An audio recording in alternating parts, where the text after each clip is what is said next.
جی الحمدللہ مسجد اقصی شریف میں پہنچ چکا ہوں.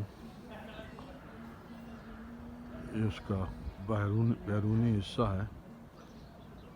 جو اصل مسجد اقصی ہے وہ یہاں سے نیچے کی جانب ہے، وہاں بھی جاؤں گا. جو عموماً آپ پکچر دیکھتے ہیں وہ مسجد اقصی کی اس گنبد کی آپ پکچر دیکھتے ہیں. یہ اصلاً مسجد اقصی کا گنبد نہیں ہے، گنبد صخرہ اسے کہتے ہیں. بہرحال مسجد اقصی کی طرف جاتا ہوں.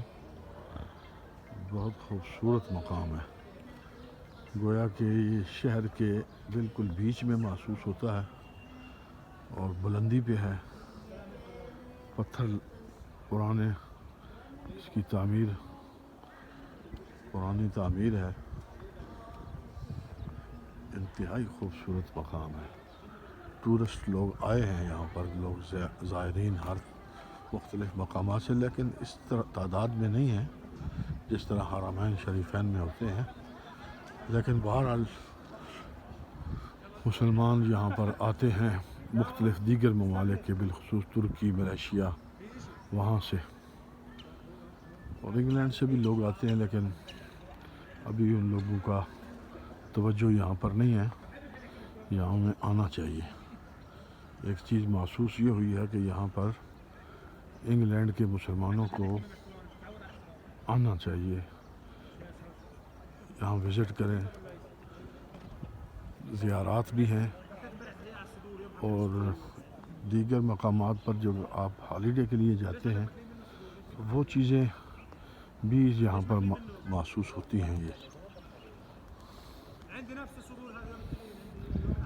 سبحان الذي اسرى بعبده ليلا من المسجد الحرام الى المسجد الاقصى الذي باركنا حوله لنريه من آیاتنا انه هو السمیع البصیر. یہی وہ بابرکت مقام ہے جہاں امام الانبیاء صلی اللہ علیہ وسلم جلوہ گر ہوئے اور کل انبیاء کی امامت فرمائی.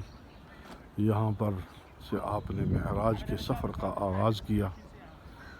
مکہ مشرفہ سے یہاں تک کے لیے اہل علم نے، علماء نے، مفسرین نے لکھا ہے وہ اسراء ہے. سبحان الذی اسریٰ بعبدہ، وہ سیر ہے، اس کا تعلق اسراء سے ہے. اور یہ یہاں سے آگے پھر سدرۃ المنتہا کا اور لامکان کا سفر حضور علیہ السلام نے فرمایا. مزید آپ کو دکھاتے ہیں کچھ دیر کے بعد. انٹرنیٹ نہیں ہے، ریکارڈنگ ہی کر رہا ہوں.